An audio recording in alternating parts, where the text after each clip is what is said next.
பரிசுத்த வேதாமத்தில் வேண்டினவங்கலாம் பார்த்தீங்கன்னா எவ்வளவு பெரிய இக்கட்டான ஒரு சூழ்நிலைகளை ஒரு சரியான ஒரு ஜெபத்தை ஏறெடுத்திருக்காங்க. அன்னாளை பார்க்க முடியும்.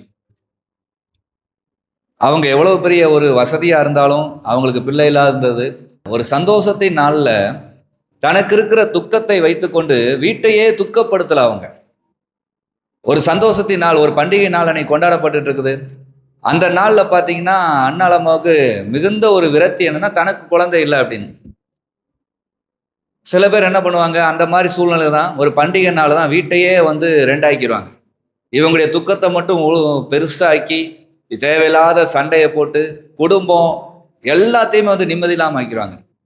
ஆனா அன்னாளை பாருங்களேன், ஒரு பண்டிகை நாள் எல்லாரும் சந்தோஷமா இருக்காங்க. தன்னுடைய கணவர், தன்னுடைய சொந்தக்காரர்கள், அந்த சர்ச்சில் இருக்கிற விசுவாசிகள் எல்லாருமே சந்தோஷமா இருக்கிறாங்க.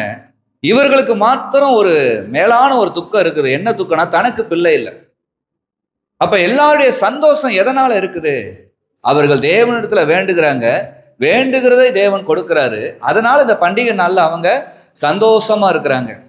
நான் தேவனுடைய சமூகத்துக்கு வருகிறேன், ஆனா இதுவரைக்கும் நான் வேண்டாமல் இருந்து விட்டனோ என்று எண்ணி அன்னாள் அம்மா அன்னைக்கு சரியான ஒரு விண்ணப்பத்தை ஏறெடுத்தாங்க. சரியான ஒரு விண்ணப்பம், வேத பிரமாணத்தின்படியே அந்த விண்ணப்பத்தை ஏறெடுக்கிறாங்க.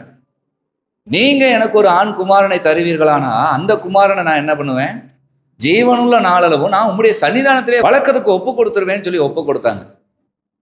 அந்த வேண்டுதல் ஆண்டவருக்கு பிரியமாய் இருந்தது. அன்றைக்கே அவங்களுடைய ஜெபம் கேட்கப்பட்டது. அதை தேவனுடைய ஊழியக்காரனை கொண்டும் உறுதிப்படுத்தினார் தேவன். நாம் என்ன செய்கிறோம் அப்படிங்கிறது ரொம்ப முக்கியங்க.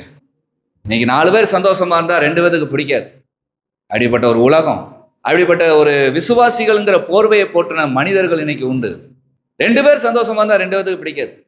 வீட்டில் ஒரு 2 பேர் ஆண்டவர் இருந்தா ஒருத்தருக்கு பிடிக்காது. ஒருத்தர் அது வாட்டுக்கு அது நோக்கத்துல போகும். இப்படித்தான் நடக்கும். ஆனாலும் நாம் விசுவாசத்துல நிலைச்சு நின்னோமானால் அந்த ஒருவரையும் என்ன ஆகலாம், சிந்திக்க வைக்கலாம்.